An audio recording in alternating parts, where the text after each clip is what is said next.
अगर किसी कारणवश वो सेल्फ काम नहीं भी करता है तो भी उसका पैसा उसको आता है अपलाइन के वर्क से। तो ये 3 पॉइंट है मेनली फोर्सेज का जो मुझे समझ में आया। फिर से मैं रिपीट करता हूँ, सबसे पहला, फोर्सेज एक सिस्टम है, ये कोई कंपनी नहीं है। दूसरा, इस सिस्टम को बना के ब्लॉकचेन टेक्नोलॉजी पे डाला गया है और ब्लॉकचेन पे होने की वजह से 2 बात का मुझे श्योरिटी हो जाता है। एक तो यहाँ चीट या फ्रॉड नहीं हो सकता है और दूसरा, ये सिस्टम कभी बंद नहीं हो सकता है क्योंकि ब्लॉकचेन डिपेंड करता है इंटरनेट पे। और आप इमेजिन कीजिए कि इंटरनेट कब बंद होगा। आप अभी के समय में ये इमेजिन नहीं कर सकते हैं क्योंकि इंटरनेट अगर बंद हुआ तो दुनिया ख़त्म हो जाएगी।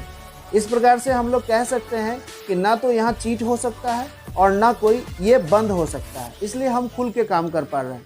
और तीसरी बात, ये मैट्रिक्स प्लान पे है जिससे मुझे ये फील नहीं होता है कि किसी भी लोगों का पैसा यहाँ पर फंस सकता है, इससे हमको कोई डर नहीं लग रहा है। और चौथी और लास्ट बात ये है सिस्टम में कि आपको लगता होगा कि इस फोर्सेस में आखिर करना क्या होता है। तो यहाँ पर एज ए ब्रोकर हम आप काम करते हैं। ब्रोकर क्या करता है, वो पहले प्लॉट को खरीदता है, दैट मीन्स पैसा इन्वेस्ट करता है और उसके बाद उसी प्लॉट को फिर वो बेचता है। यहाँ भी हम वही काम कर रहे हैं, सेम काम। यहाँ भी पहले हम प्लॉट को खरीदते हैं और फिर उसको बेचते हैं, लेकिन फ़र्क इतना है कि ब्रोकर फिजिकल प्लॉट को खरीदता है और यहाँ पर हम डिजिटल प्लॉट को खरीदते हैं। और इसका मतलब ये है कि आपको पहले यहाँ पैसा इन्वेस्ट करना होगा या करवाना होगा। और जब भी इन्वेस्ट करने और करवाने की बात आती है तो थोड़ा सा डर लगता है, कहीं हमारा आपका पैसा लेके कोई भाग तो नहीं जाएगा। लेकिन यहाँ आपको डरने की ज़रूरत नहीं है क्योंकि यहाँ पर जो आप पैसा इन्वेस्ट करते हैं वो पैसा 100% इंस्टेंट डिस्ट्रीब्यूट हो जाता है हमारे आपके जैसे आम इंसान के बीच में।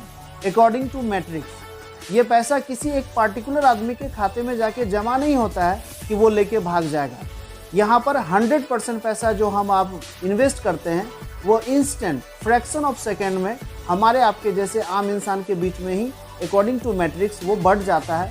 इसीलिए यहाँ ये इस बात का डर नहीं है कि कोई हमारा आपका पैसा लेके भाग जाएगा, इसीलिए यहाँ स्कैम वाली कोई बात नहीं हो सकती है।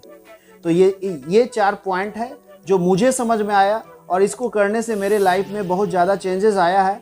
आप भी अगर इस 4 पॉइंट को समझने का कोशिश करेंगे तो आपको 100% फोर्सेस समझ में आ जाएगा